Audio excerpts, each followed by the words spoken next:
Amen. Magandang umaga po muli sa bawat isa. Purihin po ang Panginoon. Kamusta na po ang bawat isa sa atin? Amen. So minsan pa, napakahalaga po ng araw na ito.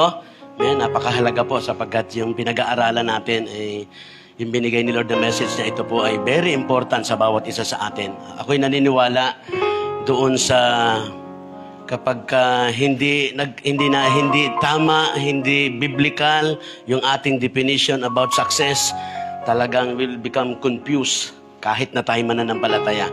We will become dismayed.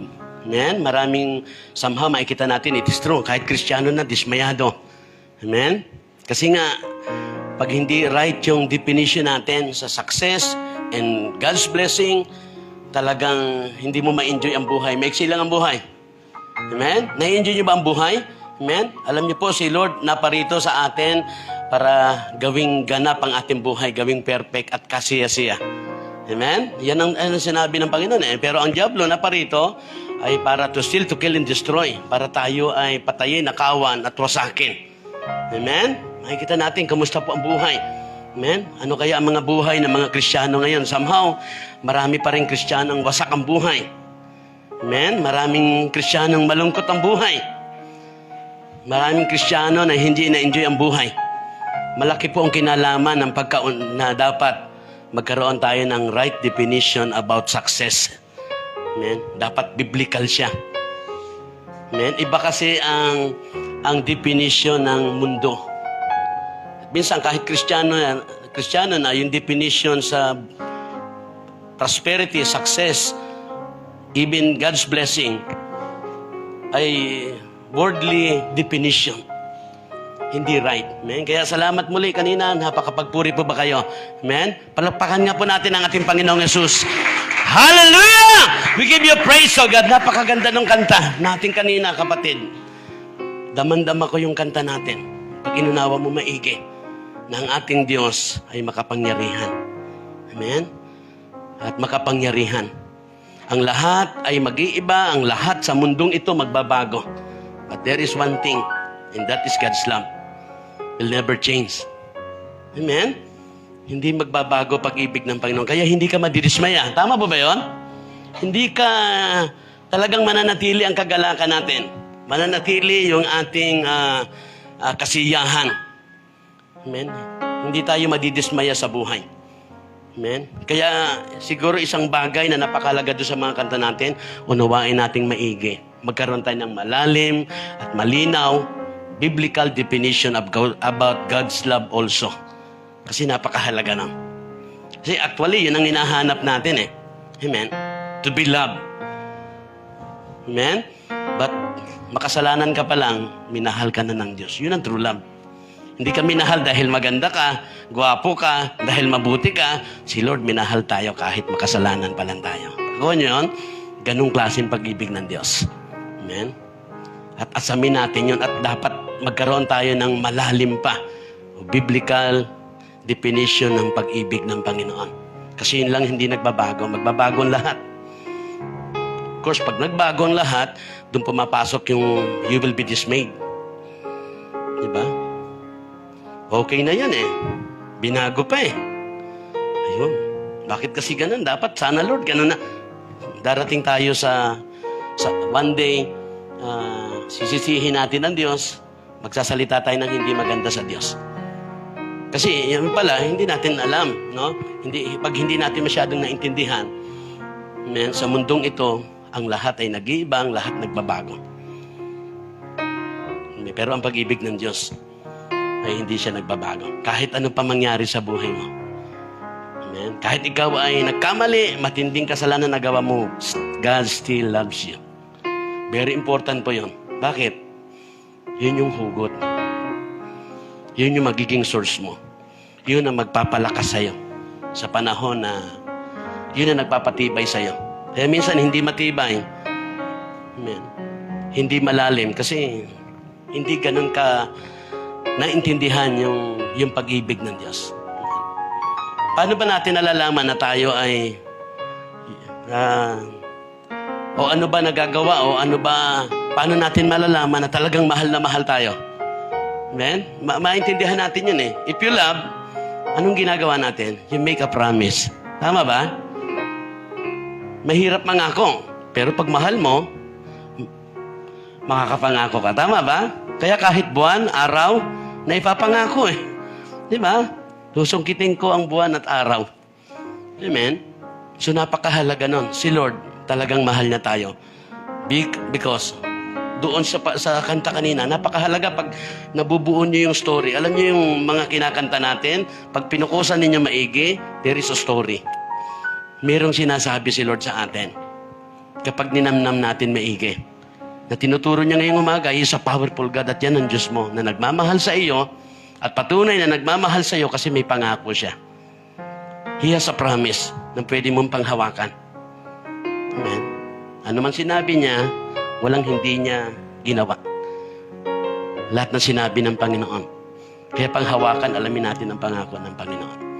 Yun ang magpapatibay sa atin. Amen. Tayo po ba'y tumitibay, lumalago? Know God's love. At makikita natin, sabi nga doon God has a plan for you. Amen. Meron siyang great purpose sa atin. Amen. Kaya napakahalaga ng message na binigay niya sa atin about true success. Amen.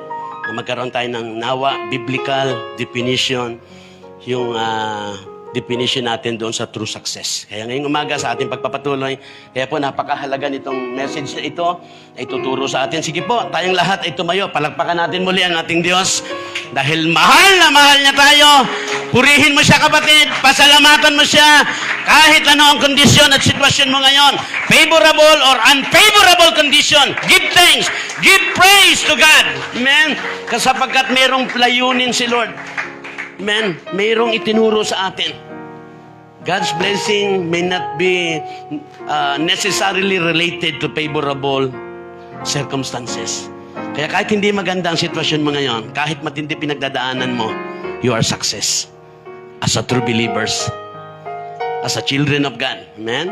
Kahit anong pinagdaraanan nyo ngayong trouble, you are blessed by God. Amen? Kaya ang pagpupuri, talagang hindi kayang pahintuin ng kaawayan. Pag alam natin na if we have a biblical definition, magkaroon tayo ng biblical na pananaw, makikita natin, it will change ng buhay. Ito pong message na ito, it will change our lives. Pinag-aaralan natin yung true success, but habang pinag-aaralan, it will change your attitude. It will change your life. Lifestyle, babaguhin niya yung ating buhay. Amen? Kasi yung pala problema natin. Pag hindi biblical definition ng pagkaunawa sa success, paulit-ulit tayong nakukonfuse, napabago-bago yung ating kondisyon. Hindi consistent yung ating nagiging kasiyahan. Kasi nga, merong maling definisyon doon sa success and God's blessing. Ngayong umaga, ipagpapatuloy po natin ito pong salita ng Diyos. Bagamat ito po ay, basahin niyo po yung story ng Genesis chapter 39 verse 1 to 23. But isang verse na lang po yung ating babasahin. Ito pong Genesis chapter 39 verse 23. But minsan pa, kapatid, palakpakan natin ulit ang Panginoong Yesus bilang papuri at pasalamat. He is worthy to be praised, kapatid. Amen. Yan ang gawin natin. Papurihan, pasalamatan. Kaya nga i-encourage each one of us every Sunday, kapatid. Before worship, andito na tayo. Amen. Napakasarap ng worship. Ito ang sumisira ng mga gawa ng kaaway sa buhay mo, sa isip at puso mo. Ito yung sumisira ng mga plano ng kaaway. Kaya hindi makadiskarte yung kaaway sa iyo. Dahil sa pagpupuri, nasama-sama, iba po yun. Amen? Minsan pa, palapakan natin ulit ang ating Panginoong Yesus. Oh, we exalt you, Jesus. We exalt you, Father God. We exalt you, Holy Spirit. Amen? Genesis chapter 39, verse 23. Let's read it, kapatid. Ito po yung ating text ngayong umaga. The chief jailer had no more worries after that because Joseph took care of everything. The Lord was with him, making everything run smoothly and successfully. Siguro basahin ko na lang sa Tagalog.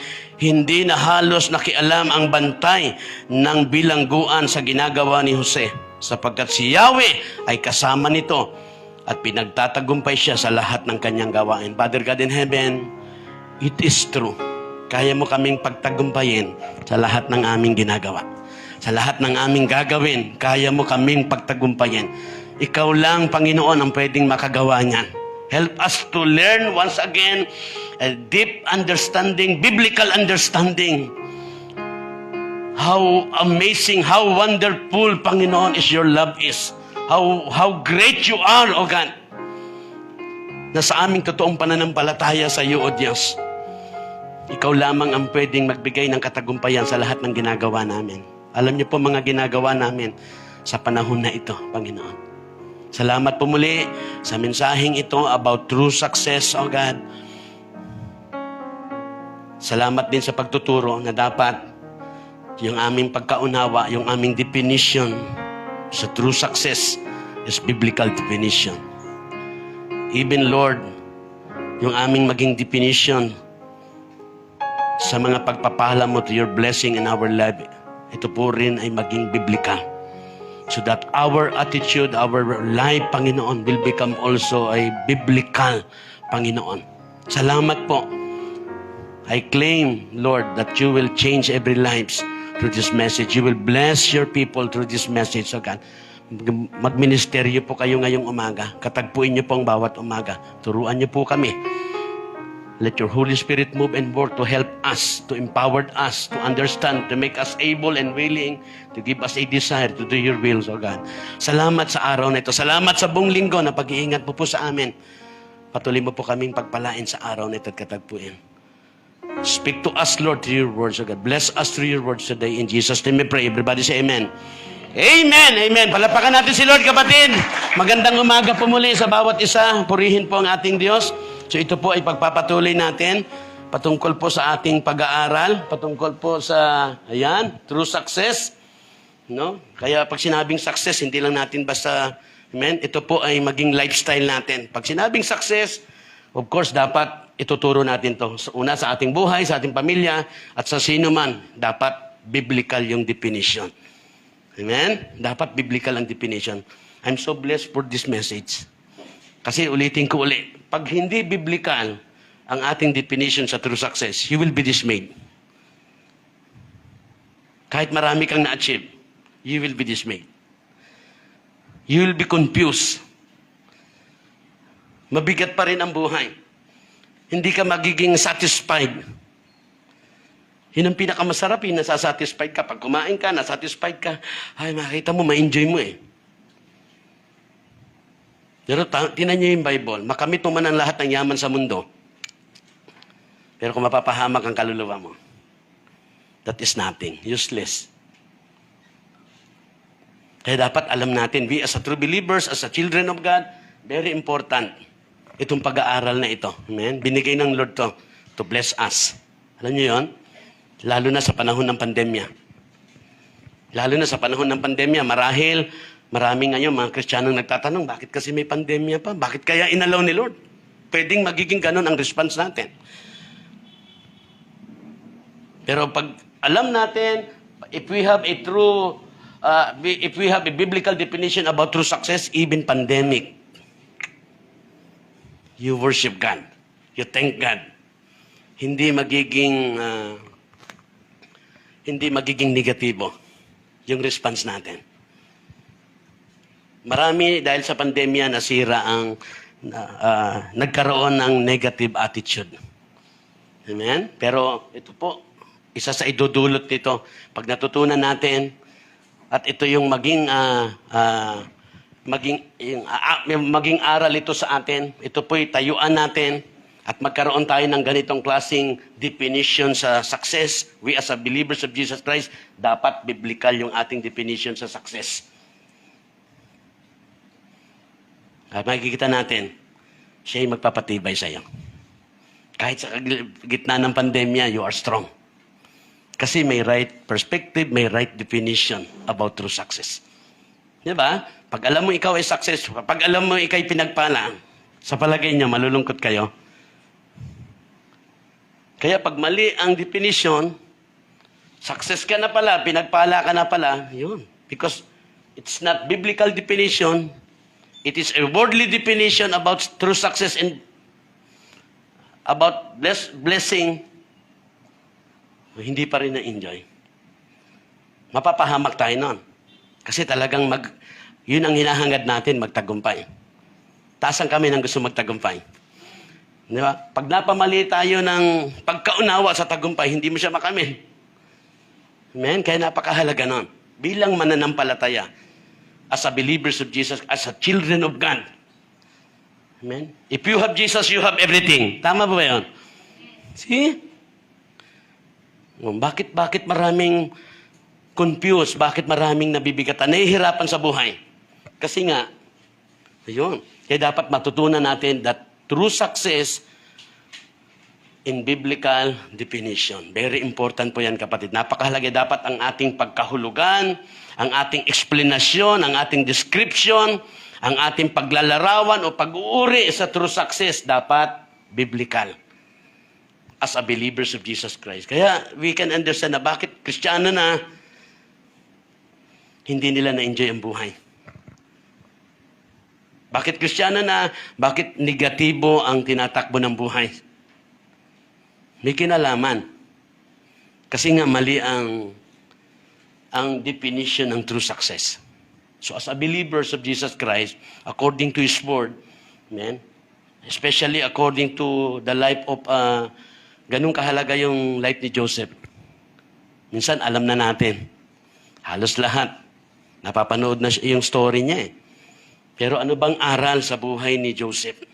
Makikita natin sa buhay ni Joseph in a biblical definition about true success. Kaya salamat sa buhay ni Joseph. Yung pala yung kahalagahan niya sa buhay natin. Kasi inihahayag niya yung true success. At makikita natin yung kanyang condition o circumstances. Hindi lahat ay favorable. There is also unfavorable circumstances. Na mostly, pag nasa ganun tayo, nalagay ang isang tao doon, yun. Parang hindi siya parang winidraw. Parang binawi ni Lord yung blessing. Yun ang nagiging, nagiging response doon sa mga unfavorable circumstances. Pero natutunan natin ngayong umaga, di ba? But bago yan, sabi nga doon, kapatid, kaya ito po, mahalaga itong mga words na ito. Each of us want to succeed in life. Gusto natin na tayo po ay mag-succeed sa buhay. But if we want true success, tinuturuan tayo ngayong umaga, it's crucial, it's important to work out a biblical definition of the term. Dapat ang ating definition sa success ay ito po ay biblical. Pag hindi, isa yan sa dahilan na hindi mo na-enjoy ang buhay.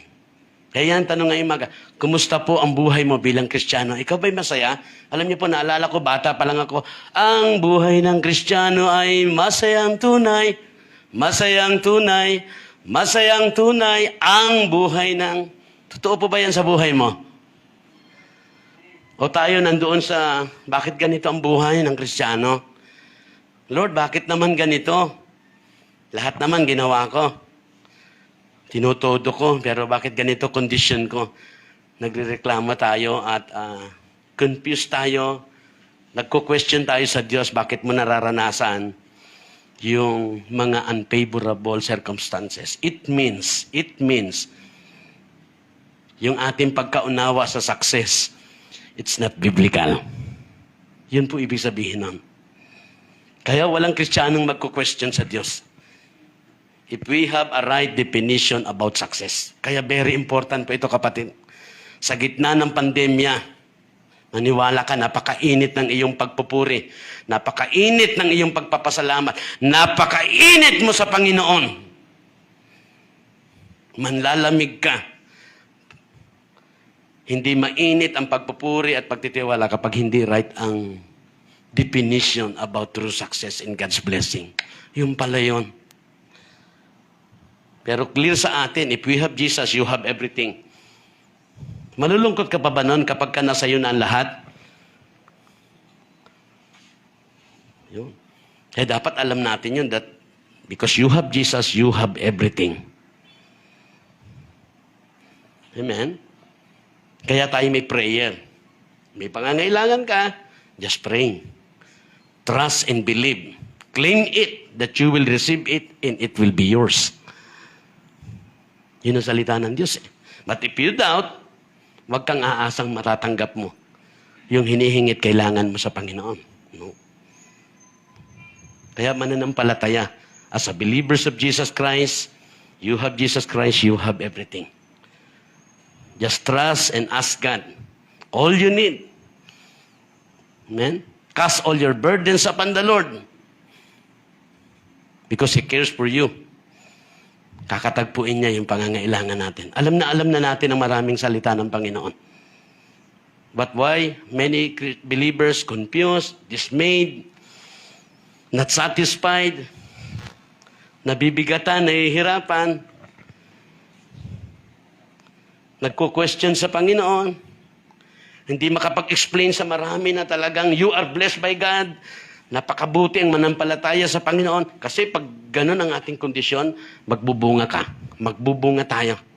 Pag alam mo ang tamang, if you have a right definition about true success, mamumunga tayo.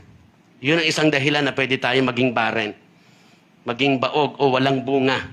Na kung saan, doon galit na galit ang Panginoong Yesus. Sinumpa niya yung punong walang bunga. Amen? Sa panahon ngayon, alam niyo po yung pandemya, biblically, panahon ng tag-ani. Marami ngayon ang bukas ang puso, naghihintay.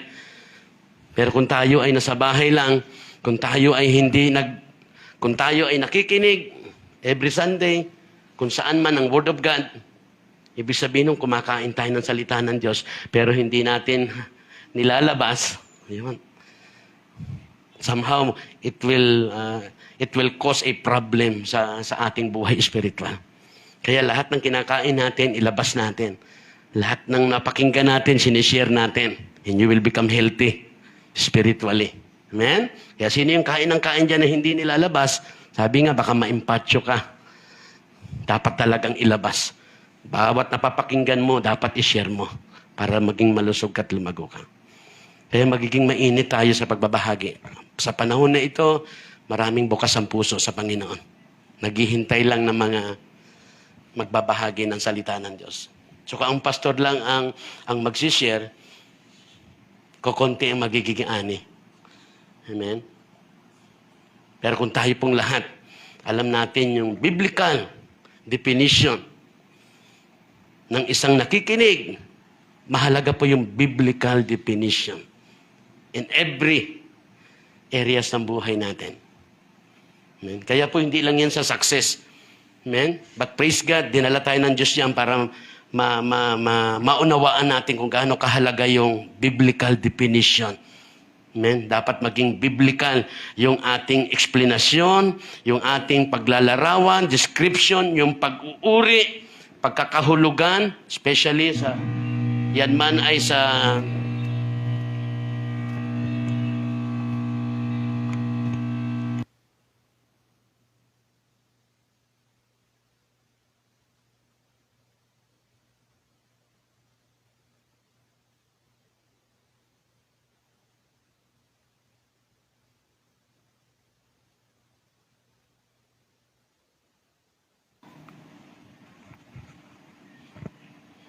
ang Diablo, galit na galit lagi sa atin yan. Kaya pag-pray natin, magkaroon tayo ng mga high-tech na mga kagamitan.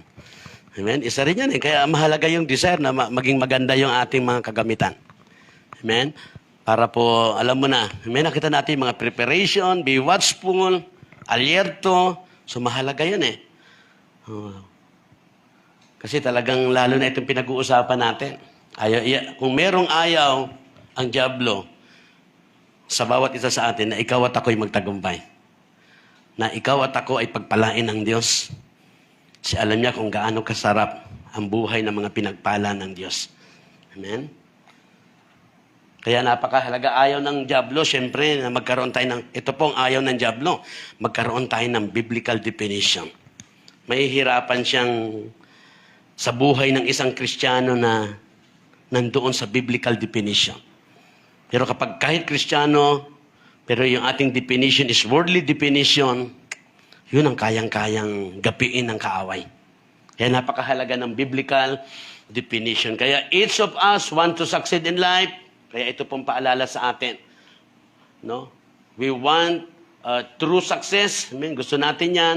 So sabi diyan, it's crucial to work out. Dapat po ay importanteng i-work out natin yung biblical definition of the term. And sabi diyan, kasi sabi doon, otherwise, matutulad tayo doon sa isang taong siya po ay nag-climb, amen, at patungkol sa success, pero nakita niya na mali pala, no?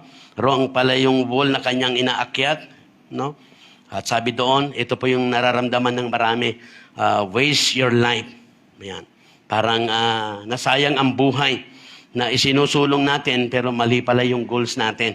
Mali pala yung ating definition doon sa success.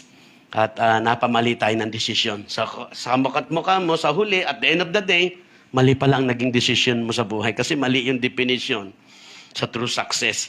Kaya kahit ano yung tinatarget natin, sabi nga dyan, if our target is wrong, we will fail even if we hit. Kaya pag mali yung definition mo, may tinatarget ka, pero yung target mo ay minamali, so ito pa rin ang iyong, kahit nakuha mo na, nakamit mo na yung tinatarget mo, siguro matanong ko kayo, ano po yung tinatarget nyo sa buhay? Very important na yun ay tama. Biblical definition. If not, we will fail. Kahit na hit mo na siya, kahit nakamit mo na siya. Yun po yung malungkot eh. Na maraming nagsikap, na makapagtapos ng pag-aaral, pagdating sa huli. Di ba? Katulad kahapon. Kasi ako ay kahapon po ay salamat sa Panginoon, sa Diyos ang papuri, nakapagpapagraduate tayo ng 5 mga adik kahapon. Kasama ko yung mga kapulisan kahapon, kasama ko ang ating kapitan sa Salawag, at yung ating mga kagawad. Amen? At nakapagpagraduate. So, alam ko, pag gumalaw lahat, maraming mga adik ang maayos ang buhay. Kasi ngayon, iba na ngayon ang panahon, hindi lang isa. Minsan, buong pamilya na adik. So, salamat sa Panginoon. Amen? At napakahalaga nun na tayo po ay patuloy na makapagbahagi ng salita ng Panginoon. Napakahalaga nun na tayo ay patuloy nagbubunga sa panahon na ito. Amen? So, iyan po tinuturo sa amin. Ano ba yung tinatarget natin? Amen? Kaya mararamdaman mo na nag-succeed ka eh. Pwedeng may tinatarget ka dahil mali yun, so hindi siya success. Hindi siya blessing. Kahit nakamit mo na raw siya. Kaya, see to it. That is biblical definition. Kung ano man yang may biblical definition yung ating tinatarget sa buhay. Kasi pwede tayong bigo pa rin tayo. Panghihinaan tayo dyan. Yan ang nagpapahina sa atin pag nabigo tayo. Kaya marami ngayon, tulad na sinabi ko kanina, nag-aral. Kasi yun ang ano sa atin ng mundo. Pag nakapagtapos ng pag-aaral, yun na yun. Pero ngayon, nakakatakot na. Especially kung alam niyo yung mga balita. Hindi man lahat, pero maraming doktor na adik. Alam niyo yun? Di ba? Sila yung inaasahan natin magpapagamot tayo. Yung pala, yung doktor, adik. Alam niyo po pag adik? Doon po sa aming pag-aaral sa seminar, pag adik, makasarili. Hindi siya concerned doon sa health mo. Pag adik ang doktor na napuntahan mo. Pwede niyang palalain yung problema sa katawan para masustain yung pangangailangan niya sa drugs. Kaya ganun katindi yung ating mundo. Buti na lang, sabi ng Bible, our Lord Jesus Christ is our great physician. Dakilang manggagamot. Yung aming kapitbahay, ang laki ng ginastos dahil sa, hindi pa yata, dahil nakaramdam ng dinala doon sa DCMC, milyon ang inabot. See? Ako personally, bilang pastor, dumaan doon. Wala nakaalam, si Lord lang kausap ko. At yung mga nakakakita. Amen? Pero through prayer, through God's word, it is true. God can heal us for all our sicknesses and diseases. He is a great physician. See? Hindi tayo nagastusan. Amen? Kaya napakahalaga ng ating relasyon at pananampalataya sa napakahalaga ng mamuhay tayo biblically. Yun ang importante. Kaya yung biblical definition is very important in all aspect ng ating buhay. Not only dun sa true success na yan. but mamuhay tayo according to the Word of God. Biblical definition. Ayon sa salita ng Diyos, hindi ayon sa takbo ng mundo. Very important yan, para hindi tayo mabigo. Amen? Kaya sabi diyan, kapatid, ang tanong, minsan pa, what is true success? Amen? Ano ba talaga ang true success? So ano yung tinuro sa atin? Having God's blessing in your life is true success. Yung pala yung true success. Ang biyaya ng Diyos ay nasa iyo. Pinagpapala ka ng Diyos. Kailangan lang malinaw na ang pagkaunawa mo sa blessing, ayan, pagkaunawa natin sa biyaya ng Diyos ay biblical definition din. Doon nagkakaproblema. Yung pagkaunawa sa blessing. Ano ba yung blessing? In biblical definition. Sabi diyan, kapatid, ito yung ating tema ngayong umaga. Ito po yung pinamagat natin, the mark of a true success. Yung sign. Ano ba ang sign? Ano ba ang characteristic? Ano ba ang sukatan? Ano ba ang standard? Ano po ba ang symbol o identity? No? Ano po ba yung idea ng true success? True success in biblical definition. Ayon sa salita ng Panginoon. Sabi diyan, having God's blessing in your life. Yan ang yan ang mark, palatandaan ng true success. Amen?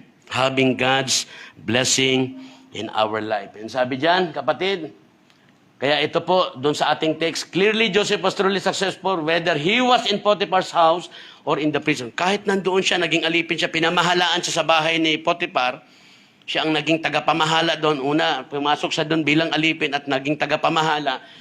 Even doon sa prisohan, nung siya'y pinakulong dahil naparatangan siya, clearly was truly successful. Kahit ano ang condition niya. Maganda man, favorable or unfavorable condition, you are prosper. You are successful. So yun ang definition ng biblikan.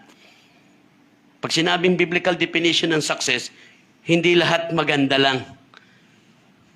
Hindi lahat favorable, kahit unfavorable condition or circumstances. We as a believers of Jesus Christ, we can say, I am successful. I am blessed by God. Huwag mo lang sasabihin daw na ikaw ay successful at pinagpala ng Diyos dahil maganda ang kondisyon mo, no? Yun yung ating first point, di ba? Eh, mamaya, itutuloy natin yan. Kaya sabi diyan, kapatid, that is the biblical definition of success. Ano po ibig sabihin? Na kahit ano ang kondisyon mo, kahit nasa kulungan ka, kahit na ikaw ay pinagpala, kapatid, o maganda yung kondisyon mo, sabi diyan, that is biblical definition of success. Yun ang success. Na ako'y pinagpala, kahit na ako'y may karamdaman ngayon, kahit ako'y walang pera sa bulsa ngayon, kahit marami akong pangangailangan, I'm blessed. I'm successful. Hindi siya nakabase sa magandang. Kaya tatandaan niyo po yan. Kaya pag mamaya, aaralin natin, pag ang perspektibo mo ay, ang blessing ay laging favorable condition o circumstances, nako, meron kang kinikreate na hindi magandang attitude sa buhay mo. Kaya makikita mo, along the way, sinasabi mo ngayon that you are successful, blessed kasi maganda kondisyon mo, at yun ang paniwala mo, hindi ka naniniwala na even the unfavorable circumstance, hindi magandang kondisyon, sitwasyon, you can claim that you are blessed. You are prosper. You are success. Kaya mahalaga po itong pinag-aaralan natin. Sabi diyan, kapatid, if you have God's blessing, you have everything.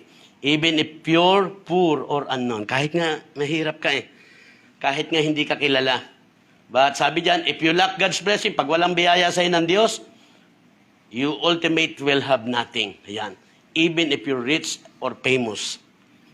Kaya hindi basihan yung famous and rich sa maraming bagay, sa material na bagay na sila ay nasa kanila pagpapala ng Diyos.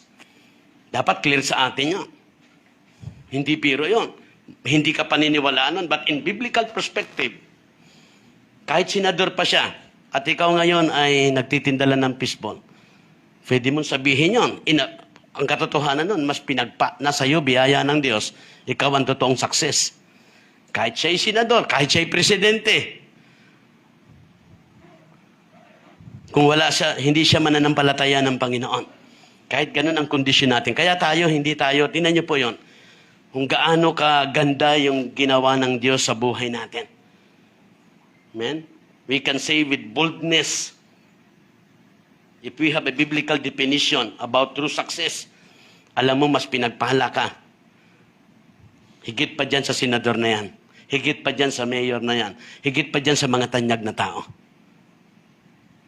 Kasi nasa iyo ang blessing ng Diyos. Kaya importante maintindihan ngayong umaga, magkaroon ng biblical definition also of God's blessing. At yan yung talagang tinatalakay natin. Kasi ang sabi doon, the mark of a true success. Yan yung ating tema eh.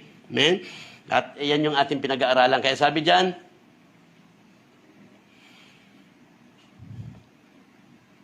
tayo, Je. Ayan.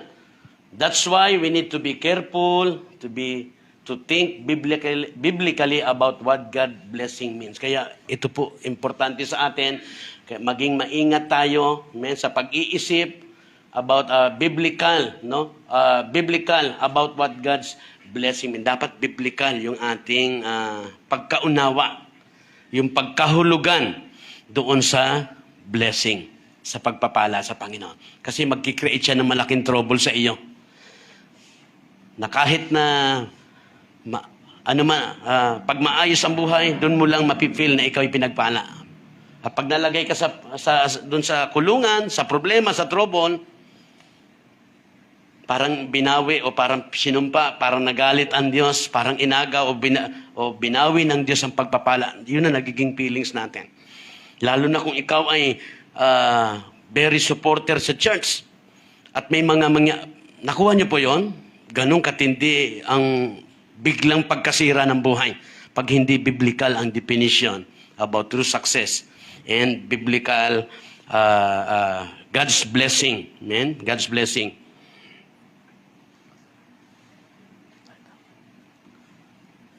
Sige po, bago tayo tumuloy, panoorin natin to. Ito, para mas manamnam natin yung kwento po sa buhay ni Joseph. Sige, Kuya Je.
It's running after me.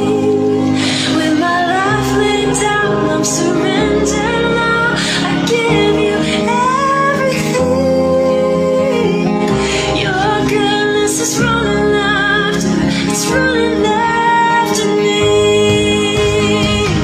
Your goodness is running after, it's running after me. Your goodness is running after, it's running after me. With my life laid down, I'm surrendered now. I give you everything. Your goodness is running after, it's running after me.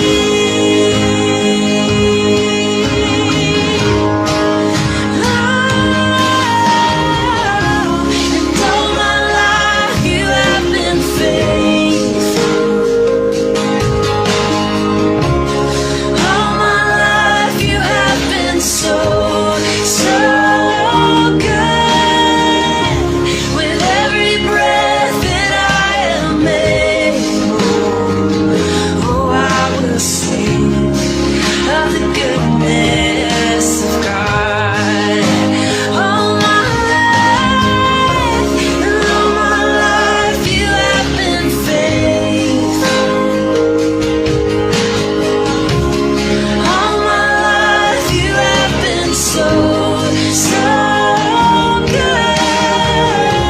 With every breath that I am able, oh, I will sing of the goodness of God.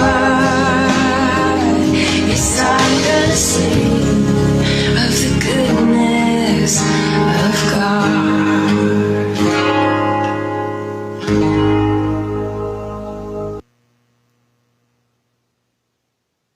God's plan is always the best. Sometimes the process is painful. There is painful. Para mangyari po yung best plan ng Panginoon sa bawat isa sa atin, dumadaan po tayo doon sa unfavorable circumstances.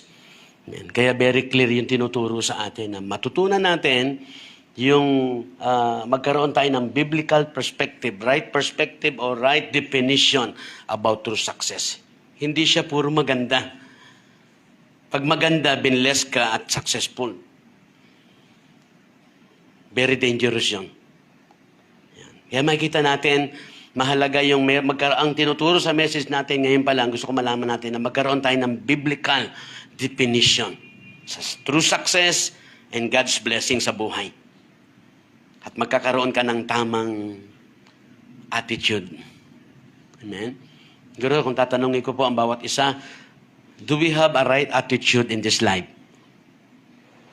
Hindi pwedeng magkaroon ng right attitude in this life na hindi biblical definition ang ating definition dun sa success, sa true success, and God's blessing. Kaya makikita natin na kung gaano kahalaga ito pong message na tinuturo sa atin. Sabi doon, ulitin ko po yung last word, God's plan is always the best. Sometimes the process is painful and hard.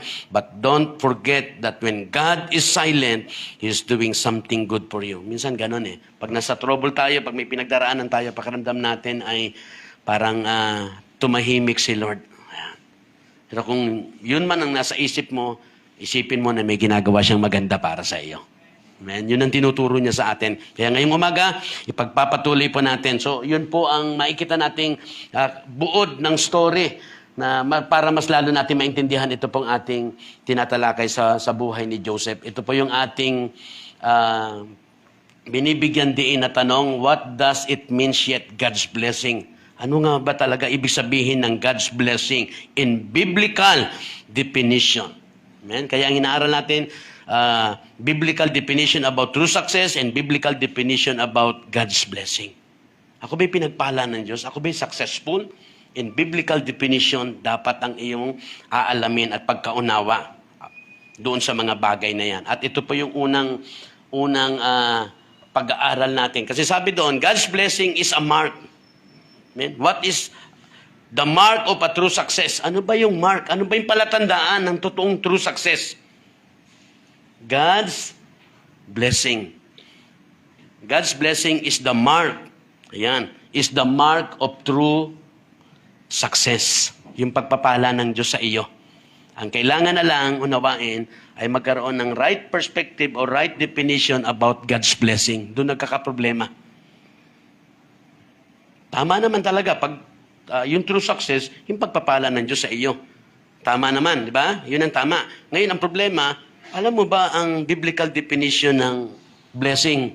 Doon nagkakaproblema. Somehow, worldly definition, ang definition doon sa blessing, God's blessing. Magkakaproblema tayo doon. It will create a wrong attitude sa buhay. Ayan. It will create trouble sa buhay natin. One day, we will question God. Yun ang tinuturo noon. Kaya, wag tayong malagay sa ganong sitwasyon. Kasi, ang problema, akala natin may problema si Lord, tayo pala may problema. Mali pala yung ating definition about God's blessing. Kaya napakahalaga na matutunan natin what does it mean yet God's blessing. Ano ba ang biblical definition ng God's blessing? At ito pa yung unang pinag-aralan natin noong nakaraan. God's blessing, dahil ang God's blessing is the mark of a true success, ano ang definition ng God, ano ang biblical definition of God's blessing? God's blessing is not necessarily related to favorable circumstances. Wag na wag mong ilalagay na dahil maganda yung circumstances mo, pinagpala ka ng Diyos. At pag hindi na favorable, unfavorable na ang circumstances mo, tulad ni Joseph, nakulong na, pinagpala ba siya ng Diyos? Yes. Pag unbiblical definition, sabi ko nga kay Jello, kunyari, tayong dalawa, nangaral tayo kahapon, sabi ko sa kanya, nangaral tayo doon sa mga adik. Maraming nagpasalamat. Kasi buhay ang tinutulungan ang mga buhay na makapagbago. Amen? Tapos kinulong tayong dalawa doon. Sa palagay mo, pinagpala tayo ng Diyos? Teka, magkakaroon ka agad ng problema doon. Bakit ganun? Kasi si pastor pumasok pa kasi sa... Kasi si pastor dapat hindi na nangangaral. Dapat sa church na lang Tinan mo. Tinan niyo po, ano masasabi niyo? Pag hindi biblical ang definition niyo, ang dating noon, pinarusahan kami. Nakuha niyo po yon? Ganon. Para makita natin. Kasi ganon nangyari kay Joseph. Na siya ay nanindigan. Di ba? Pinagyaman binili siya ni Potiphar para maging katulong. At nakita natin sinasamaan siya ng Diyos. Yun. Ang biblical definition ng blessing. Sinasamahan ka ng Diyos. At hindi dahil sinasamahan ka ng Diyos, hindi ka na malalagay sa alanganin. Nakuha nyo? Yun. Kaya yung mga unfavorable na circumstances mo, that is also a blessing. Huwag mo sasabihin hindi ka na pinagpala ng Diyos pagka nagkakaproblema ka, nalalagay ka sa hindi magandang sitwasyon. Huwag na huwag mo. Pag hindi biblical ang definition mo sa blessing, magagalit ka sa Diyos. Ito pa ba, Lord? Very supportive ako sa Church of God Paliparan. Ito pa ba? Yun. Kaya very important po ito bago pa lang. Makikita natin, very important yun. Magkaroon tayo ng biblical definition about true success, about God's blessing. Na si Joseph, nakita natin, binenta, binugbog ng kapatid, nirigaluhan ng tatay, ng magandang robe, nagalit yung 11 kapatid. 12 sila Pinag-isipan ng binugbog, hinulog sa balon. Para mapakinabangan, binenta na lang doon kay Potiphar na kapitan. At dinala siya doon. Nung una, siyempre mahirap pero na-promote siya. Pinamahala lahat sa kanya. Sa bahay ng Potiphar. Kaso yung may asawa yung Potiphar, gwapo nagkagusto sa kanya, araw-araw siyang inaakit para lang. Pero makita natin yung paninindigan niya. Yun ang isa sa talagang ipinakikita ng Diyos. Yung ganda ng buhay ni Joseph. Meron siyang tamang attitude. Meron siyang, nandun siya sa, alam niya ang biblical definition ng success. Kaya may binlis siya, nanindigan siya, pero falsely accused, binaliktad siya, kinulong siya. Pero nakita natin, still, sinasamahan pa rin siya ng Diyos doon. Hindi siya nagkaroon ng masamang rest back sa Diyos na ito pa ba, Panginoon? Kita mo, araw-araw akong tinutukso, hindi ako nagpadala, nanindigan ako dahil ayaw ko magkasala sa iyo. Tapos, ito pa ba? Nakita niyo po yon? Nilagay siya doon. Kaya gusto ko maintindihan natin yon. Na even though nalagay tayo sa hindi maganda, pag biblical, ang definition natin sa blessing, kahit yung sitwasyon ng nakulong ka, nagkasakit ka, nagka-problema, still, alam mo, pinagpala ka ng Diyos at ikaw ay nasa success. Nakita niyo po yon? May hirapan ang kaaway na tayo po ay... Kasi ang gusto ng kaaway, ilagay tayo sa hindi maganda. Kasi alam niya, pag maganda, alam niya, worldly speaking, pinagpala ito. Pero ang tanong, yung bang mga senador o sino pa man na walang Kristo, pinagpala? No. Dapat clear natin yung biblical speaking, biblical definition, yun. Kaya kahit senador, pwede mo sabihan, tanggapin mo si Jesus. Manalig ka sa Panginoong Jesus. You will be blessed by God. Pag biblical, minsan hindi tayo makapagsalita pagka medyo mataas na ang tao. Pag hindi biblical yung ating definition sa blessing and success, may hirapan tayong magiging magaling na mangangaral. Matatakot tayo. Hindi tayo magsishare. Kaya isa yan sa mga natutunan ko rin. Amen? Kaya sabi ko, Lord, bakit mo ako dinala dyan sa barangay? Na ngayon, halos everyday, pagka nandun ako, ay sinisharean ko ang kapitan. Bago siya umuwi, siya mismo magsasabi, Pastor, sharean mo na ako. Pray na tayo. See? Pag tiningnan mo bahay namin at ang kanilang pinansyal at malayo. Ayun. Kasi alam natin, hindi tayo nahiya. Hindi tayo nangingimi. With power and authority, I share the word of God sa ating kapitan. One-on-one yan.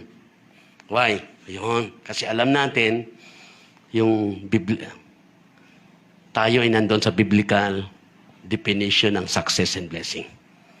Hindi basihan ang mga bagay sa mundo, karangyaan sa mga bagay sa material, sa bagay sa mundong ito. Nakita niyo po yon? Ganun ka ganda ang pagbabagong idudulot nito sa ano natin. Kahit sino, you can share Jesus Christ with boldness. Kahit senador pa ang makakatapat mo. Kung alam mong wala siya sa Panginoong Yesus. Wala sa kanyang biyaya. He is not a true success. Hindi siya talaga successful. Nakita niyo po yon? Yun. Nakita niyo ko ba paano tayo pinapalakas ng Panginoon? Kasi biblical yung ating definition about true success and very important yun. Na hindi dahil unfavorable circumstances ay hindi ka na pinagpala. Kaya itong tinuturo sa atin. Number 1, God's blessing is not necessarily, hindi kailangan iugnay mo doon sa magagandang circumstances. Ayan. Pag maganda circumstances, success kami ngayon, pinagpala kami. No, no, no, no, no. Yun ang ibig sabihin nun. Wag na wag ganon. Malalagay ka sa alanganin. Mamaya makikita natin. You will create, you build a wrong attitude in this life. Yun ang tinuturo niya. Malalagay tayo sa alanganin. Pag ganun ang pagkaunawa mo sa blessing na favorable circumstances. Ito kami, blessed kami ngayon kasi ito kami ngayon. Ngayon, pagka ikaw ay nagkaroon ng problema, kumusta kayo ngayon? Ikaw ay nasa unfavorable circumstances. Ito, medyo, hindi ko alam, baka nagalit sa amin si Lord. Yan po yung unbiblical definition. Na kung ano man ang kondisyon at sitwasyon mo, tatandaan natin doon. Favorable or unfavorable circumstances, as a believers of Jesus Christ, you are children of God, you are success. You are blessed by God. The hands of God is in you. Man, God is in you. God is with us. Sinasamahan ka ng Diyos. Kaya kahit anong kondisyon mo, nakita mo, yung joy, hindi siya nawawala eh. Tama po yon. Ang buhay ng Kristiyano, talagang masayang tunay. Kasi God is with you. God is with us. The hands of God is upon you. Kahit hindi maganda ang kondisyon mo. Kasi yung mga hindi magandang kondisyon, tinuro natin, that is training. That is testing. Tinitrain ka at dadaan ka sa testing kung okay na. Okay ka na doon saan? For God's great plan. Kaya ilagay sa isip at puso, God has a great plan in your life. May dakilang plano, may magandang plano si Lord sa buhay mo. Sabi mo nga sa katabi mo yan, nang may conviction. May magandang plano si Lord. Sige, 1, 2, 3, sabihin niyo po, with conviction, na may pananampalataya. Amen? Wag lang yung, si Lord may plano sa iyo. Si Lord may plano sa iyo. Dapat, paniwalaan natin ang salita ng Diyos. Brad, tandaan mo to. Si Lord may magandang plano sa iyo. Tandaan mo yun. Tandaan mo yun, Sis Rose. Tandaan mo yun, Sis Den. Mother Bong. Si Cynthia. Tandaan mo yan. May magandang plano si Lord sa'yo. Kaya may unfavorable circumstances tayong pinagdadaanan. Kasi ititrain ka niya para maging fit siya. Kung wala yung training wala yung hindi siya nakulong, wala yung mga unfavorable, hindi siya magiging akma dun sa magandang plano ng Diyos sa buhay. Kaya yung mga troubles, trials, training yun. Shaping, hinuhubog ka. Kasi somehow mayroon pang mga hindi tamang attitude sa atin na hindi tayo magiging akma doon sa plano niya. Tatandaan mo lang na mayroong, for I know the plans I have for you, plan to prosper you, not to harm you, plan to give you hope in a good future. Yun ang plano niya. Yun ang gusto niya. Yung mga trials and troubles natin, unfavorable circumstances, yun ay paghubog. Nire-refine tayo, tinetesting tayo para makamit natin para maging akma tayo. Kaya huwag mong kakalimutan, may great plan, may great purpose si Lord sa buhay mo as a believers of Jesus Christ. Kaya lahat na nampalataya sa Panginoon, binigyan ni Lord ng mayroong magandang plano si Lord sa buhay. Kaya minsan diba, pag umuusad, sa pagtagal na, parang nanawa ka na. Pag nakalimutan mo na mayroong magandang purpose sa iyo, dapat maniwala ka na mayroong magandang plano. Like Joseph. Binugbog, binenta, naging katulong, nakulong, yung pala magiging gobernador. Matindi. Ganun pala si Lord. Na ang blessing, hindi lang favorable. Even unfavorable circumstances, blessing. Kaya may problema ka. Ano problema nyo ngayon? Tapos dito ang kamay na may problema. Ang problema mo ngayon ay biyaya sa iyo. Tinitrain ka ngayon. Hinuhubog ka ngayon. Para maging karapat-dapat ka doon sa magandang purpose ng Diyos sa buhay. Magandang plano ng Diyos sa buhay. God has a plan sa buhay. Palapakan natin si Lord dong, kapatid. Hallelujah! Kaya tatandaan po natin yun. Ano pong tinuturo sa atin? We are mistaken when we think that if everything is going well, God is blessing us. Ulitin ko po yun. We are mistaken. Nagkakamali tayo when we think, kapag iniisip natin that everything is going well, pag maayos ang lahat, pinagpala kami. Yan. Pagka may problema, nasa kawalan, ano sabi doon?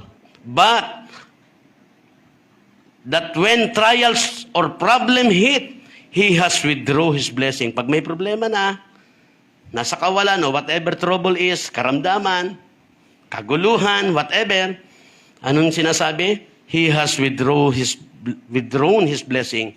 Binawi ni Lord yung blessing. Kumusta ka na? Binawi ni Lord yung blessing. Ito kami ngayon. Kakamot-kamot.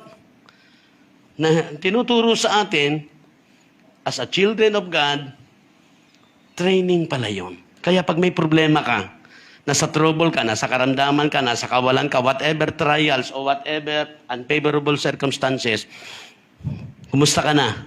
Ito, nasa under training kami. Alam mo na si Lord may magandang purpose eh. Hindi mo makakamit 'yon pag hindi ka dumaan sa paghubog at training. Training is a blessing. Training is a blessing. Kaya lahat ng mga gustong magtagumpay, tinitrain. Ang mga nagbabasketball, kailangan nila ng training. Sa ating mga mananampalataya, yung mga trials, troubles natin, mga unfavorable circumstances ng buhay, is training.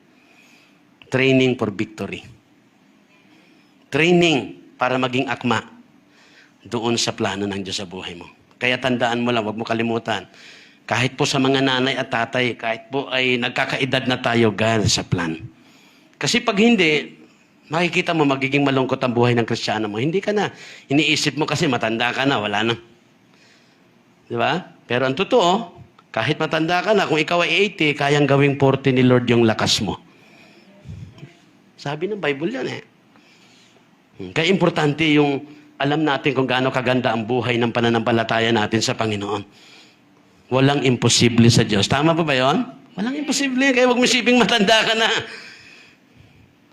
Yun. Importante pagtibayin mo pananampalataya mo sa Panginoon. Paniwala ka na, ano pa kaya ang purpose ni Lord? May purpose ka pa. May purpose pa. May plano pa si Lord sa atin. Sa lahat, sa bawat isa sa atin.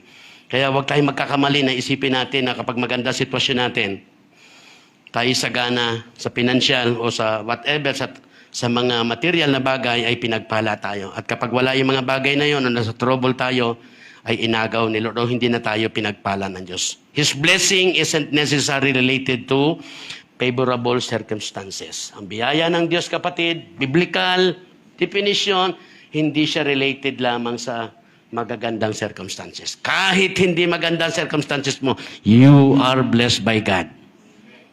Yun pong tinuturo sa atin. Tingnan niyo po yun. Hindi makakapasok ang kalungkutan. Sasaya ka. Kasi mostly malungkot tayo kasi may trouble tayo. May problema tayong kinakaharap. Saan man yung area ng buhay mo.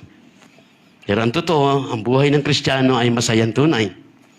If there is a biblical definition of true success and blessing by God. Yan. Sabi dito, kapatid, but God's blessing often comes through trials. See? Taas ang kamay ng gusto ng biyaya ng Diyos. Taas ang kamay.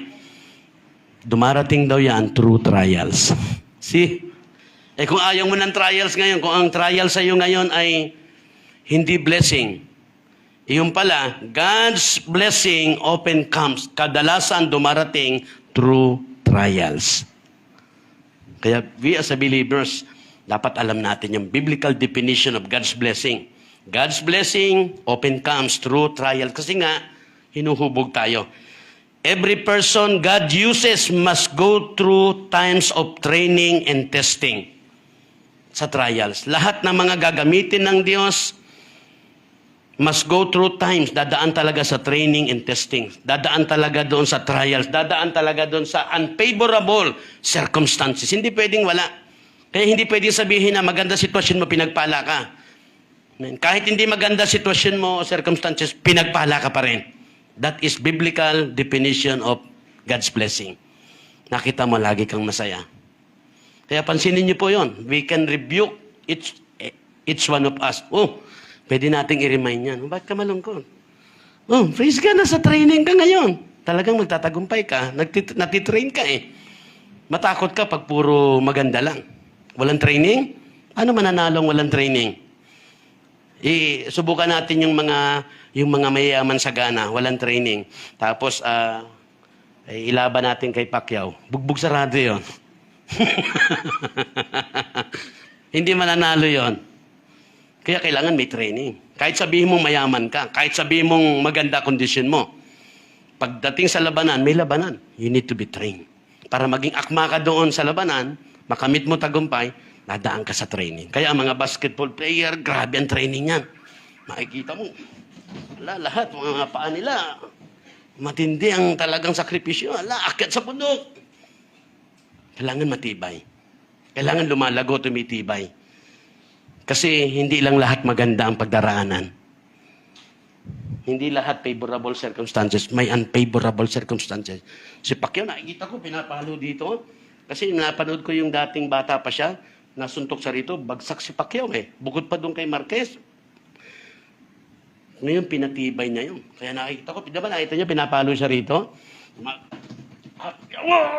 Maaray siya eh. Para tumibay. That is unfavorable circumstances. Para lang makamit niya tagumpay. Para maging akma siya doon sa panalo. May training, may unfavorable circumstances. Kaya ulitin ko ulit. Biblical definition of God's blessing. God's blessing often comes through trials. Every person God uses must go through times of training and testing. Sabi doon, where character is refined. Doon sa mga unfavorable circumstances, yung ating mga karakter, yung ating pagkatao, yung ating ugali, yung ating mga katangian, nire-refine. Amen. Ano ibig sabihin nun? Pinipino, inaayos. Kaya hindi tayo magiging maayos pag wala yung unfavorable circumstances. Unfavorable circumstances is also God's blessing. Nawa, mapasalamatan. Kung may problema ka ngayon, matindi pinagdadaanan mo, Lord, salamat. Kasi hinuhubog mo ako ngayon. Yung pagkatao ko, hinuhubog mo. Nire-refine mo ako. Pinuprune mo ako ngayon. Inaalis mo yung mga magpapatalo sa akin. Mga karakter, yung may pagkatao ako na magpapatalo sa akin. Tinatanggal mo yon. Pinuputol mo yon sa pamagitan ng unfavorable circumstances. Walang pruning dito. Ang pruning, ang training, ang refining nasa unfavorable circumstances. That's why God's blessing often comes through trials. Testing. When you say trials, testing. Nandun talaga ang biyaya dumarating. Kasi tinitesting ka. At ito po makikita natin sa buhay ni Moses. Amen? Sa buhay, ito po ilang mga example. Sa buhay ni Moses makikita natin. Ano ba si Moses? Who was the most competent, gifted man you could have chosen to lead Israel. Yun si Moses eh. Siya po ay competent. Ibig sabihin siya po ay may kakayanan. At siya po ay gifted man na pwede siyang piliin para i-lead ang Israel. Tama naman. Kasi di ba, laki siya sa Ehipto, sa hari, talagang naging gifted siya. Pero ano po nangyari nung tinawag siya ng Panginoon? But he had to spend 40 years. Saan? In the wilderness. Di ba? Alam natin yung story. Ang tagal niya doon sa wilderness, 40 years. When we say wilderness, that is unfavorable circumstances. Ang haba na. Ganong katindi ang training sa kanya. Ganong katindi ang pag-refine sa kanya. Para saan? Amen? In the wilderness, in order to be trained in the ways of the Lord before he could lead God's people to Canaan. Grabe, no? Pwede na sana siya dahil laking sa hari eh. Laki sa kaharian. Competent, may kakayanan. At the same time, siya ay tawag doon, gifted. Pero hindi umubra yun. Kailangan niya pa rin mag-undergo. Iba. Merong tamang training para maging akma ka sa purpose ni Lord sa hinaharap. Pag mo sabing matalino ka na, okay yan, blessing din yan, okay yan. Pero si Lord may purpose para maging akma ka doon, you will undergo. Kaya kahit nararapat na, diba minsan ganun, feeling nararapat na tayo eh. Parang kaya na natin, parang may kakayanan tayo. Pero pag si Lord may purpose sa iyo, padadaanin kanya kasi iba yung paningin natin sa kakayanan natin, sa kakayanan na nakikita ng Diyos. Kaya hinuhubog talaga ng Diyos. Walang pwedeng hindi hubugin. Lahat tayo bilang mananampalataya, may plano ang Diyos at gusto niyang magtagumpay tayo at makamit natin yon. We need to undergo trials or testing para maging akma tayo doon. Yun ang nangyari kila Joseph. Amen? Nire-refine. Dadaan tayo sa refining. Ibig sabihin, pagde-develop. Kailangan ini-improve pa rin tayo ng Panginoon. Pinoprogress tayo. Kaya pag dumadaan ka sa unfavorable circumstances, nire-refine tayo, dine-develop, ini-improve tayo, pinoprogress tayo ng Panginoon. To remove the unweighted substance. Para maalis yung mga hindi pa karapat-dapat na mga ugali, estilo ng buhay. Minsan ganun tayo eh. Si Lord talagang pinipino niya tayo sa pamagitan ng trials, sa pamagitan ng mga unfavorable circumstances. Kaya nawa ngayong umaga ma-appreciate natin ilong ko yun na ma-appreciate natin. Blessing pala lahat ng trouble ko sa buhay. Blessing pala lahat ng trials ko sa buhay. Patawad, Lord, kung parang nagtampo ako sa iyo at nagalit ako. Na ito pa ba? Hindi mo naman ako pinoproteksyonan? Hindi mo man lang ako, Lord, ginabayan na parang hindi ako, sana nakaiwas ako sa mga hindi natin. Alam niyo yun? Dahil si Lord may purpose. we will undergo. Whether you like it or not. Bilang mananampalataya, bilang anak ng Diyos, gustong-gusto ng Diyos na makamit mo yung purpose niya. Marating mo yung pinakaplano niya.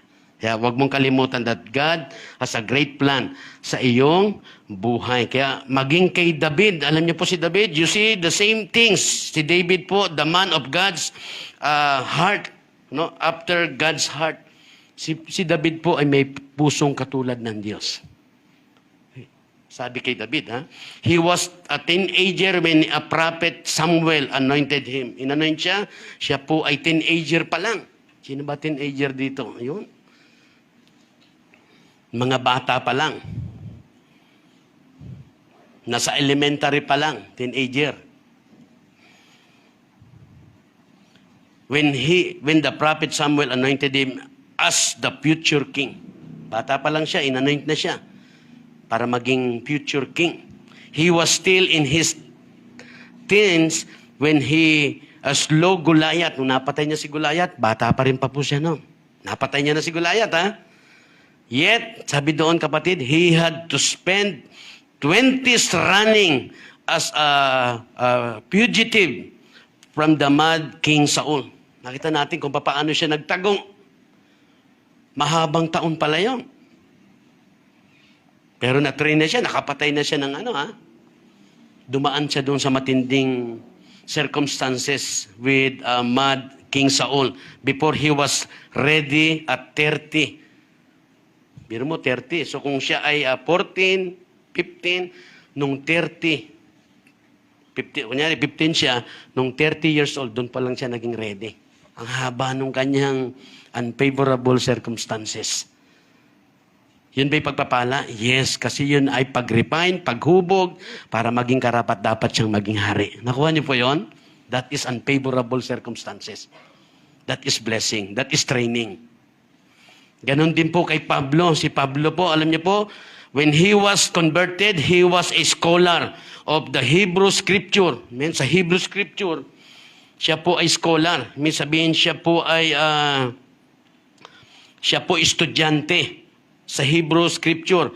And sabi diyan, in our day, we probably, sa panahon natin ngayon, ang ibig sabihin nun ay seminary. Bago pa lang siya makonvert, naka-seminaryo na siya. Pwede natin sabihin na train na siya. Amen? Pero ano pong ginawa ng Panginoon nung siya po ay nandoon na? But God sent him into Arabia for 2-3 years and then into obscurity, ibig sabihin, o sa kadiliman. Matindi ang kanyang pinagdaanan. Nakulong siya, di ba?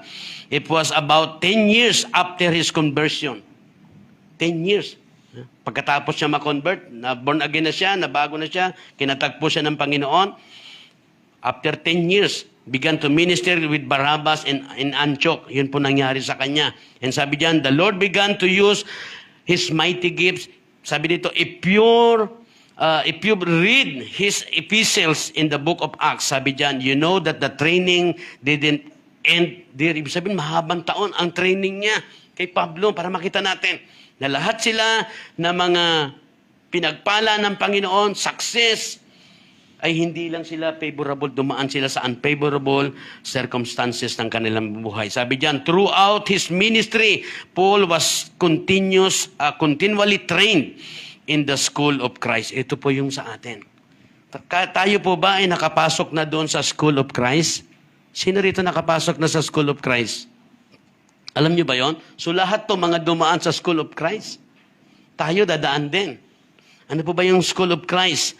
Through many trials. Yun ang school of Christ. Pag dumadaan ka sa trial, pumapasok ka sa school of Christ. Yung pala, maraming problema. Ang tawag doon, school of Christ.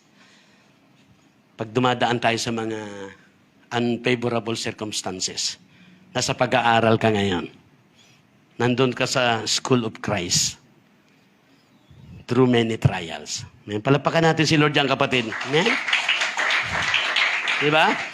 Sino rito ang ayaw niya itulak yung anak niya sa pag-aaral? O sino rito ang tinutulak ang anak sa pag-aaral? Taas ang kamay.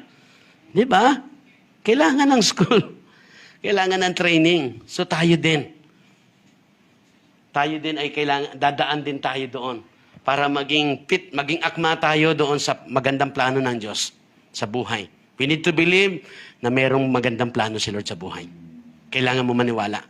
Kaya, para maintindihan mo, kaya ngayon, pag dumadaan ka doon sa unfavorable circumstances, sa mga trials, nasa pag-aaral ka, nasa paghuhubog ka. That is blessing. Ako, nung panahon ko, dahil nung ako ay nasa hindi pa maayos na buhay at nung napunta ako sa Panginoon, gustong-gusto ko mag-aral. Lahat ng seminar, lahat ng training. Pero sa buhay natin, yung mga trials and problems, yun ang School of Christ. Yun tayo ay nag-aaral sa pamagitan ng trials. Nasa pag-aaral tayo kapag tayo dumadaan sa trials. Hinuhubog tayo. Let's appreciate that is God's blessing sa iyong buhay. Hindi tayo magtatampo at magagalit sa Diyos. Hindi natin sinisisi si Lord sa mga pinagdaraanan mo. Kung matindi man ang trials and troubles mo, kasi matindi yung plano ni Lord sa iyo. Ganun yan eh. Depende sa plano. Si Lord lang nakakaalam. At makikita mo kung gaano katindi ang plano ni Lord kasi sa matitindi mo ring circumstances. Kaya pag pinag-aralan mo maigi, yung mga simple lang ang circumstances, pwedeng sabihin baka simple lang yung plano ni Lord sa iyo. Pero dun sa matitindi na circumstances, tiyak yun. Kasi matindi. Matindi ang plano ng Panginoon sa kanyang buhay. Amen? Kaya tatandaan po natin yung mga bagay na maging sa buhay ng ating Panginoong Yesus. Kaya po tinuturo sa atin, si Lord Jesus Christ, makikita din natin sa buhay niya na ating Panginoong Jesucristo. Though He was the perfect Son of God, He was perfect Son of God. Perfect Son of God. Nung si Jesus ay nagkatawan tao, He was perfect Son of God. Amen? Pero makita natin, learn obedience through the things He suffered. Matinding suffer. Siya ang pinakamay matinding suffer. Kasi kasalanan nating lahat, dinala niya. Itinuring siya makasalanan kahit siya'y matuwid dahil sa kasalanan natin. At matindi ang sufferings na pinagdaanan niya. Amen? At makikita natin doon, tinuturo nga sa atin, di ba? 3 years lang siya bata pa lang, nakikita na natin, di ba? Napapanood natin na si Jesus, hinahanap siya ng mga, nandun na, nangangaral na eh. Ano na siya, bihasa na siya. Pero makita natin, bata pa siya doon, ha? Pero nag-start siya ng ministeryo, 30. Like David. Bago siya maging sahari. Talagang dadaan sa unfavorable circumstances. Kaya naging matagumpay ang Diyos, ang Panginoong Yesus. May kasamang paghubog yun. Even He is a perfect Son. Amen? Sabi nga doon, He began His public ministry. Sabi diyan, if there ever was a competent, godly young man ready to minister at 20, Jesus must have been the one in terms of modern standard of success. Magiging ganun yan. Pero walang modern of success. Pare-parehas kahit sa Panginoong Yesus na talagang dadaan sa unfavorable circumstances para maging akma si Jesus Christ doon sa pinaka-purpose niya to save all the people para iligtas tayong lahat. Kaya si Jesus Christ naging pagpapala yung kanyang kamatay. Naging nakamit niya ang tagumpay. Kaya lahat tayo na nampalataya kay Jesus, pinatawad sa kasalanan, at the same time, bagamat tayo mamamatay, pero muli tayo mabubuhay. Kaya ngayon, bilang mananampalataya, hindi tayo takot mamatay. Kasi tulad ng ating Panginoong Yesus, bubuhayin din tayo. Amen? So yun po yung tinuturo sa atin. Kaya ano po pang tinuturo sa atin? Sabi diyan, kapatid, if God's blessing means favorable circumstances, large number, ito po, tingnan nyo po ito. Kaya marami pong, pag pinag-aralan natin the word success, wag mong sasabihin na ikaw ay pinagpala ng Panginoon dahil favorable circumstances. Dahil ang simbahan mo is large number. Tatandaan nyo po yun. Di ba? Ngayon, ganun eh. Kawawa naman yung maliliit ng church. Na pag sinabi mo lang na pinagpala kasi napakaraming membro. Somehow there is a deceiving. Hindi dapat yun na maging basihan. Wala sa dami yun. Kasi sa puno, nung nakita ni Jesus na ang puno ay puro dahon lang, walang bunga, yun, pagdating sa puno, bunga ang importante. Sa church, ganun din. Ang importante, lahat bang nandiyan tao, born again o hindi? Ang mahalaga doon, born again. Kaya hindi yung dami ng tao. Kaya kahit ganito lang tayo, pag lahat tayo born again, yun, yan ang biyaya. Nakuha niyo po yun? Kaya hindi nakabase sa favorable circumstances, kahit unfavorable circumstances. Kaya ma-enjoy natin. Hindi tayo maiinggit at hindi tayo natitinag, hindi tayo nadidismaya, hindi tayo makukonfuse. Yun. Kapag right definition pagdating sa blessing. Kasi ngayon, isa yan sa mga naging deceiving. Di ba? Praise God kung marami. Kasi katulad niyan, mga the other denomination, iba-ibang denomination ngayon eh. May Catholic, may Iglesia, may dating daan, dating doon. Ang dami nun. Pag ang binasihan natin ay dami ng tao. It's not a biblical definition of blessing. Tatandaan, that is, God comfort me about that. Na-comfort tayo ni Lord. Kaya ako excited na makita kaya. Kahit hindi tayo ganun kadami, ang importante, yung bawat isa ay totoong mananampalataya ng Panginoon Yesus. Very important. We will deceive. We will create a wrong attitude kapag ganun ang naging basihan mo na favorable, magagandang circumstances ay blessing ni Lord. Pag hindi, pag marami, blessing. Pag konti, hindi. Madidismaya ka one day. That is a wrong perspective of blessing. That is a unbiblical perspective. Eh, minsan may ganun eh. Hindi mo napapansin. Kaya pag hindi natin ito napag-aralan, pwedeng one day, nasishake ka na. Nasishake tayo. Even me, masishake ako.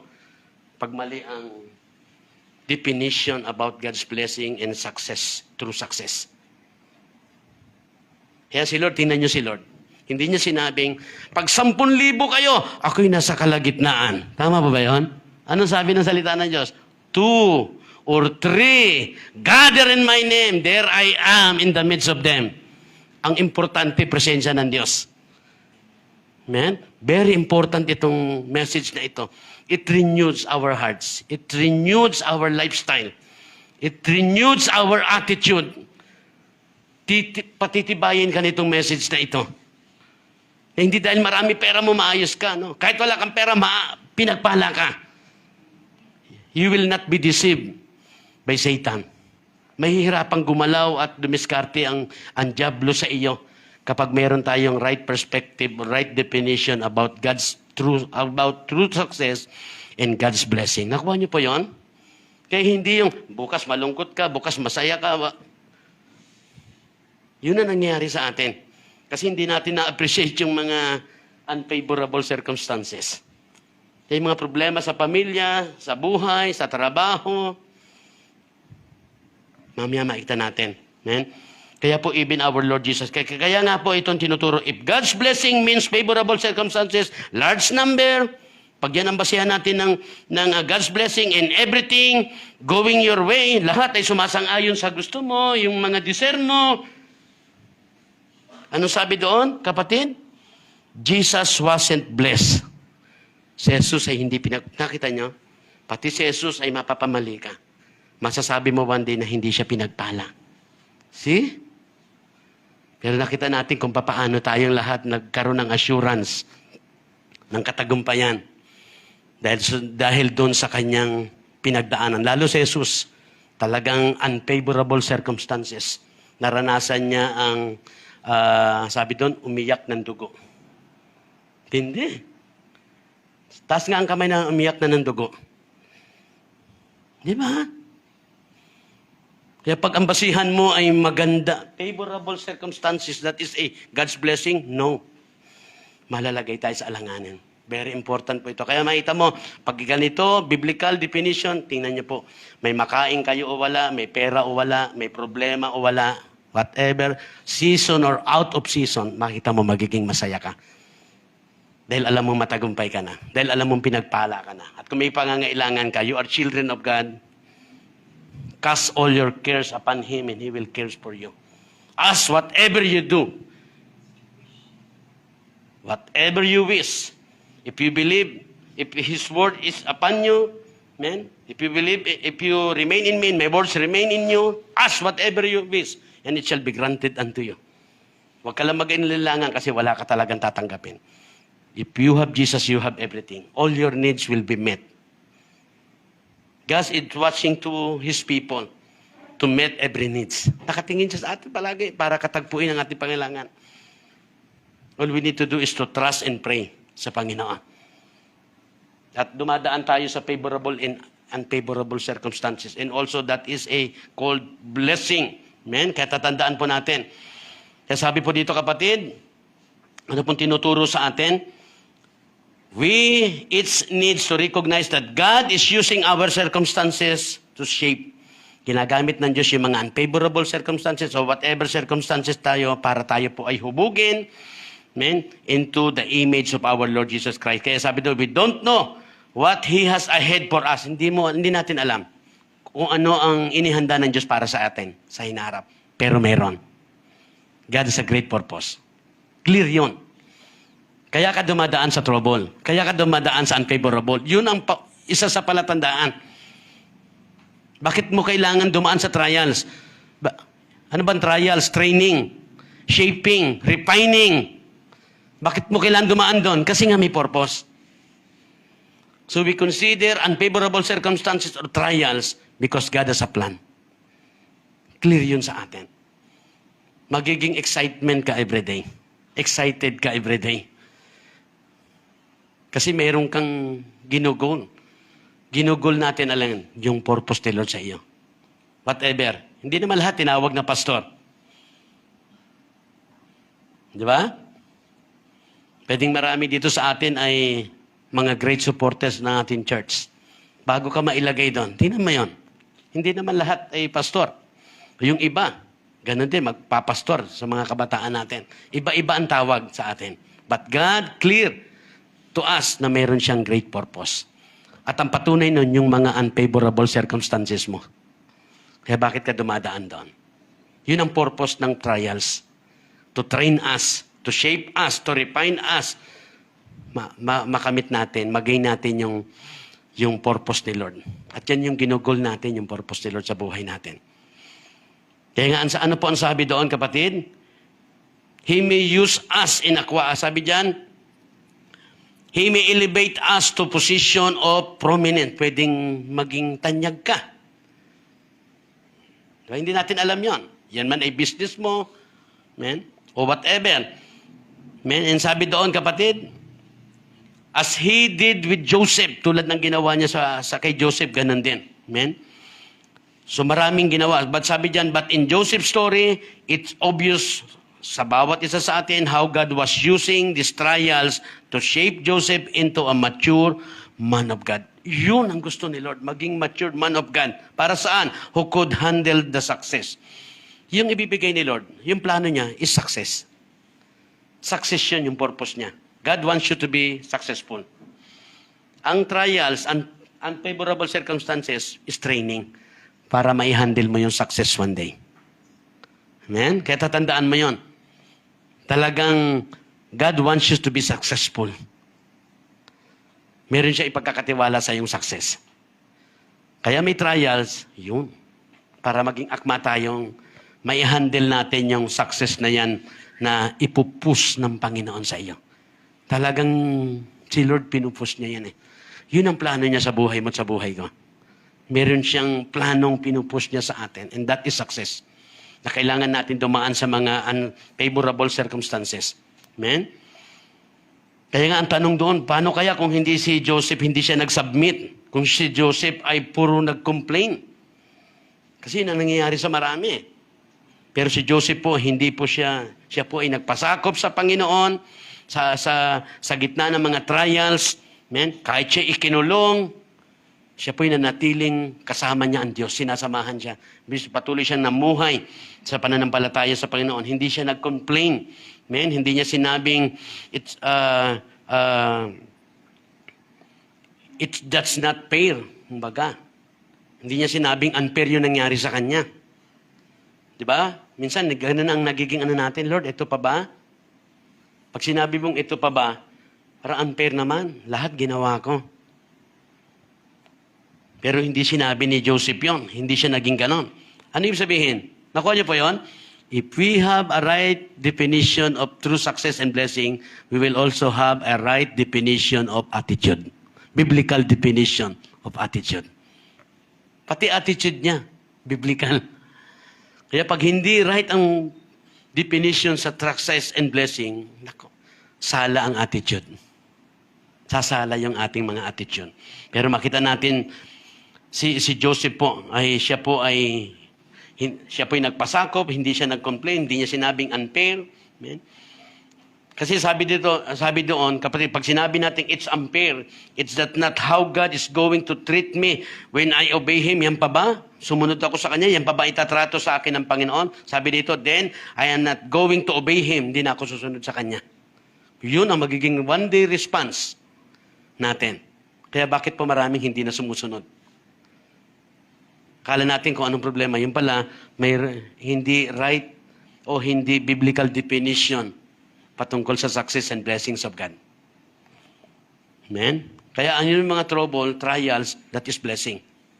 Because that is testing, refining, and shaping sa bawat isa sa atin. Amen? Sabi dito, if Joseph had responded like that, kung ganyan daw ang response ni Joseph, ano po mangyayari, kapatid? Kung siya ay nagreklamo, nag-complain, hindi siya nagpasakop dahil unfair sa kanya, feeling niya ay hindi tama yun sa kanya dahil nakita natin kung paano siya naman nanindigan nung tinutukso siya ng asawa ni Potiphar. Ano po ang sabi doon, kapatid? If Joseph had responded like that, sabi dito, he wouldn't have been ready for the job God had for him. Hindi siya magiging handa doon. Sabihin, if we are complaining, we will not be prepared para doon sa success na ibibigay ni Lord. Kaya dapat makita natin yun. Nasaan ba tayo? Tayo ba ay nagko-complain doon sa mga circumstances, unfavorable circumstances? Sabihin, patunay yun na hindi ka pa prepare doon sa success na pinaplano ng Diyos sa buhay natin. Kaya dapat maintindihan natin yung salita ng Panginoon sa buhay ni Joseph. Amen? Sabi dito, I think that Joseph must have clung to God in faith while he was in that dungeon. Si Joseph daw po, kapatid, siya po ay patuloy na kumapit sa pananampalataya sa Panginoon nung siya po ay nasa dungeon, nasa piitan, nasa Bartolina. Habang may bakal ang kanyang paa, maging ang liig niya, nanindigan siya, hindi siya nagkasala, pero kinulong pinahirapan. So ang sabi doon, kapatid, ibig sabihin si Joseph ay kumapit sa pananampalataya sa Diyos. Yun ang kailangan natin. Pagdating sa mga unfavorable circumstances, kapit ka sa pananampalataya sa Panginoon. Do not complain. Continue to submit your life sa Panginoon. Kahit mahirap at hindi maganda yung sitwasyon na pinagdaanan ng bawat isa sa atin. Amen? Yun po tinuturo sa atin.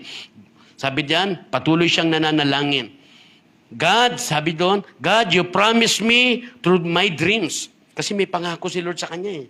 Na nanaginip siya na ang sun, ang moon, ang star ay luluhod sa kanyang lahat. At yung sun, moon, and star, yun yung magulang niya at mga labing isang kapatid niya. At nung huli nakita natin, lahat yun ay nag-bow down sa kanya. Tama pa ba? It is true.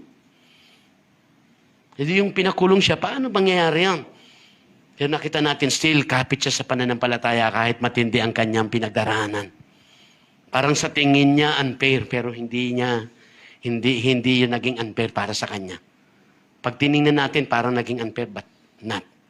Because trials is training, shaping, hinubog siya ng Panginoon para doon sa matinding pagpapala. Kaya sabi doon, this dungeon fits in with that. Hindi niya nga maintindihan kung paano magiging akma yung nararanasan niyang nakulong siya sa kabila ng kanyang paninindigan para sa talagang sa dream niya na plano sa kanya ng Panginoon. But sabi doon, but I trust that you know what you're doing. Pag matindi ang mga circumstances bilang mananampalataya, mga problemang pinagdaraanan mo, isipin mo palagi na alam ng Diyos ang ginagawa niya.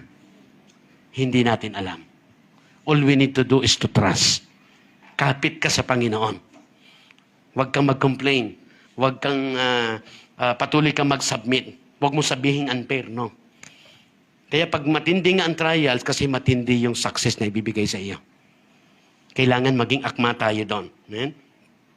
Kaya sabi doon, that's how we need to trust God. When we're in the dungeon or of life, pag nandun tayo sa piitan, sa trials na matindi, sabi dito, you may be thinking, sabi dito, you may be thinking, well, if God's blessing isn't necessarily related to favorable circumstances, how can I know for sure when I am experiencing? Paano mo malalaman na talagang pinagpala ka ng Diyos kung hindi related doon sa magagandang circumstances lamang ang biyaya ng Diyos? How can I know for sure? Paano ko malalaman ng may katiyakan na mararanasan kong pagpapala ng Panginoon? Ito po ayan po yung ating pag-aaral. Ito po yung second natin. Ano yung tanong natin doon? Ano ba ibig sabihin ng pagpapala ng ating Panginoon? What does it mean yet God's blessing in biblical definition? Ito po yung number 2. God's blessing is related to personal integrity in every area of life. Hindi lang sa isang area, maraming area ang buhay natin. God's blessing, amen? God's blessing is the mark of a true success. Sinasamahan ka na pa ang kamay ng Diyos na sa iyo. Kaya sabi doon nung kapitan at nung jailer, kitang-kita nila. Kahit saan ano ang kalagayan ni Joseph, sinasamahan siya ng Diyos. You and I, sinasamahan tayo ng Diyos. Kahit anong kondisyon natin as a true believers of Jesus Christ. Kaya ito po yung pangalawa, kapatid, na tinuturo sa atin. Sabi nga doon, God's blessing is a mark of a true success. And God's blessing, biblical definition, is related to personal integrity in every area of life. Pag sinabing integrity, not only hindi lamang po yung tinatawag na katapatan, karangalan, napapaloob po doon sa integrity, yung right attitude. Right attitude is the center doon sa integrity. Pag sinabing integrity, kaya yung attitude natin pagdating sa mga uncircumstances o unfavorable circumstances, doon makikita yung integrity. Kaya sa kanya, kahit siya ay naging tapat sa Panginoon, pinakulong siya, dumaan siya sa unfavorable circumstances, he has a right attitude. Kasi meron biblical yung kanyang definition doon sa success and blessings of God.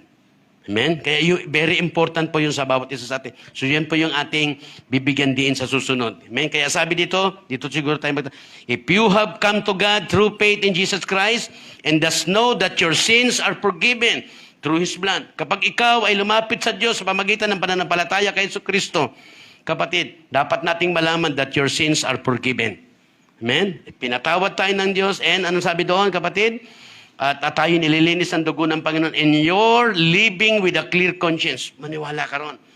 Meron kang malinis na konsyensya at namumuhay ka na may malinis na konsyensya. Do not be deceived. Paniwalaan mo yan. Kahit ano pa naging pas at nakaraan mo, kapag lumapit ka sa Diyos, sa pamagitan ng pananampalataya kay Kristo, pinatawad tayo. At nililinis tayo ng dugo ng Panginoon at binibigyan tayo ng malinis na konsyensya. Amen? Before God and before man, then you can know that His hands is on your life. Ang kamay ng Diyos ay sumasa iyo. Ang biyaya ng Diyos ay sumasa iyo. Ikaw ay nandoon sa lumalakad sa true success. Sinasamahan ka ng Panginoon. Kaya very important po yun. Gusto ko dyan tayo magtapos. Ngayong umaga, amen. Sige po, basahin ko lang po ito. What we need today is to come to God through faith in Christ. Ngayong umaga. Sa sunod po, i-explain pa natin yan. Yung second natin yan. Para mas maintindihan natin yan. But today, what we need is to come to God through faith in Christ. and know that your sins are forgiven through His blood, and you can live with a clear conscience before God and before men. And know that God's hand is on your life. God is with you. God's blessing is in you. You are blessed by God and you are successful in biblical definition. Yun po yung tinuturo sa atin. Kaya ngayong umaga, sige po, bago tayo magsuko ng ating mga buhay sa Panginoon, lumapit tayo sa Diyos ng may pananampalataya sa Panginoon, sa pamagitan ng pananampalataya kay Kristo. Habang inaawit nila yon, humble yourself before God. Amen. Humble before ourselves before God, humingi tayo ng tawad sa Panginoon. Very important. At ngayong umaga, lalabas ka, maklear sa iyo yun, that God will forgive all your sins. Amen? At tayo po ay nilinis ng Panginoon and you have a clear conscience ngayong umaga. Nilinis ng Diyos yung ating mga konsyensya ngayong umaga ng kanyang banal na dugo. Tayo pong lahat ay tumayo. Sige po, habang umaawit, yung ating mga tagapag-awit, kapatid, tapat ang Diyos, amen, sa bawat isa sa atin. Ang Diyos po ay napakabuti. Sige. Habang... Amen. Hallelujah. Amen. Sige po.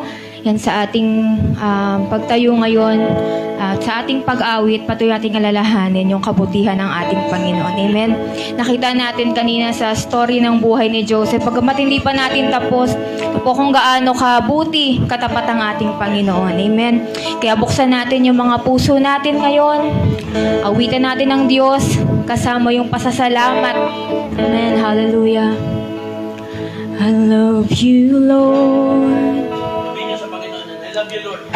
Your mercy never fails me. Mahal ka ng Diyos. All my days Amen. I've been held in your hands.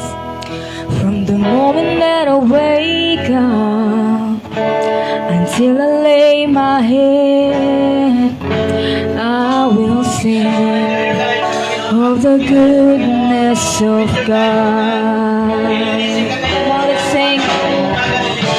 'Cause all my life you have been faithful, and all my life you have been so, so good. With every breath that I am able, I will sing of the goodness of God. I love your voice. You have led me through the fire in the darkest night. You are close like no other. I've known you as a father. I've known you as a friend, and I have lived in the goodness of God. Come on, say, 'cause all my life you have been faithful, and all my life you have been so, so good. With every breath that I am able, I will sing of the goodness of God. 'Cause all my life you have been faithful, and all my life you have been so, so good. With every breath that I am able, I will sing of the goodness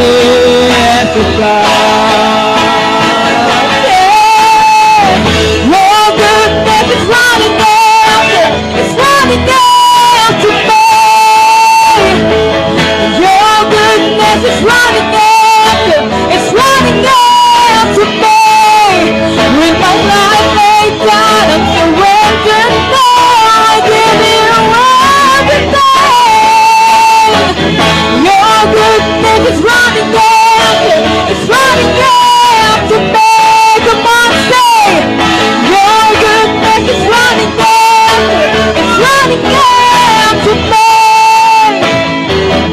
Your goodness is running after me. With my life laid down, I surrender now, give you everything. Your goodness is running after me. With all my life you have been faithful. And all my life you have been so good. With every breath that I am able, I will sing of the goodness of God. Come on, once again, say, Lord, all my life you have been faithful. Yes, all my life you have been so good. With every breath that I am able, I will sing of the goodness of God one more time, Lord. And all my life you have been faithful. And all my life you have been so good. With every breath that I am able, I will sing of the goodness of God. I will sing of the goodness of God. Yes, I will sing of the goodness of God. Hallelujah. Hallelujah, hallelujah, hallelujah, hallelujah, Jesus. We exalt you, Father God. Hallelujah. Hallelujah. Say hallelujah, Jesus. Hallelujah. Oh, we give you praise, oh God. We give you glory and honor. Oh, hallelujah, hallelujah. Oh, hallelujah, hallelujah, Jesus. Hallelujah. We give you praise, oh God. Oh, we give you glory and honor. Oh, hallelujah, Jesus. Hallelujah, Father God in heaven. Tandaan nyo, kapatid, God is faithful. Kahit hindi tayo naging tapat, God is faithful. Ang Diyos ay He's good, kapatid. Ang isang palatandaan yan, hanggang ngayon, humihinga ka pa. Amen? Because God is faithful. God is good. Amen? Alam niyo po yung tinuturo sa atin, patuloy na pinipilit ng Panginoon. He pursue His great plan sa iyong buhay. Patuloy niya, sa kabila ng ating paglayo, sa kabila ng ating mga pagkukulang, pagkakamali, patuloy na sinusulong ng Diyos ang kanyang magandang plano sa iyo. Sa pamagitan ng iyong paglapit sa Diyos ngayong umaga, sa pamagitan ng pananampalataya kay Jesucristo, pinapatawad kanya patuloy sa iyong mga kasalanan. Pinapatawad niya tayo patuloy sa ating mga kasalanan. Amen? At tayo po ay nililinis niya ngayong umaga. Dahil sa paglapit mo, minsan pa, sa pananampalataya sa Panginoon, at nililinis niya. He clear our conscience, kapatid, para maging akma tayo doon sa pangako niyang true success, kapatid. Doon sa magandang, sa great plan ng Panginoon na nais niyang gustong-gusto niya na makamit mo yon ngayong umaga. Kaya tanggapin mo, sa paglapit mo, lumapit ka sa Diyos sa pamagitan ng pananampalataya sa Panginoong Hesus. Pagsisihan ang mga pagkakasala at pagkakamali. Angkinin mo ang kapatawaran ng Panginoon, ng ating Diyos ngayong umaga. Pinatawad ka ngayong umaga at nililinis ka niya ng kanyang banal na dugo at kiniklear niya ngayong umaga ang konsyensya mo, your conscience, at binibigyan ka niya ng kasiguraduhan ngayong umaga. Bulay-bulayin mo ang mga napakinggan mo, kapatid, patungkol sa biblical definition of true success. Matutunan natin yan. At ngayong umaga, tanggapin mo rin, like Joseph, yung right attitude. Yan po ang pinakasentro ng integridad, kapatid. Paano bang masasabi na tayo ay mayroong integridad? Because we have a right attitude. Na kahit tayo ay dumadaan dun sa kawalan, sa matinding problema, we thank God, we praise God. Hindi natin sinasabing Walang utang na loob ang Diyos. Hindi natin sinasabing unfair si Lord. Kasi naintindihan na natin ngayon that trials, unfavorable circumstances is God's training for us. Yan ay paghubog ng Diyos sa iyo para maging akma ka doon sa great plan niya sa buhay mo. Amen. Yun ay sinusulong ng Panginoon. Pinipilit ng Diyos na makamit mo. Makamit natin yung great plan niya sa buhay natin. Kaya ngayong umaga sa ating pagpapakumbaba sa Diyos, kapatid, inaakma niya ang buhay mo. Nililinis ka niya ngayon. Kaya uwi tayong malinis ang konsyensya at malinaw sa atin, kapatid, na isinusulong ng Diyos ngayong umaga yung great plan niya sa buhay mo at makakamit mo yan, makakarating ka at magiging akma ka. Pag nakamit mo na yung great success sa buhay mo, kaya mong i-handle yan. Kasi nahubog ka na ng Panginoon sa pamagitan ng mga trials, sa mga training na pinagdaanan mo. Trials is a training. Testing ng ating mga buhay. Shaping, pruning ng ating buhay.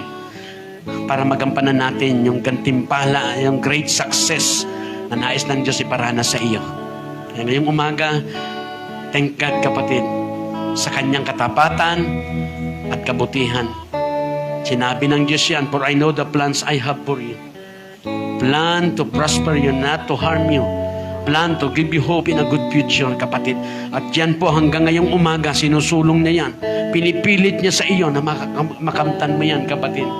Kaya yung pagpapakambaba mo ngayong umaga, yung nandito ka ngayong umaga, kapatid, pinatawad at nilinis para magkaroon ng katiyakan sa buhay mo yung great plan ng Panginoon sa iyong buhay.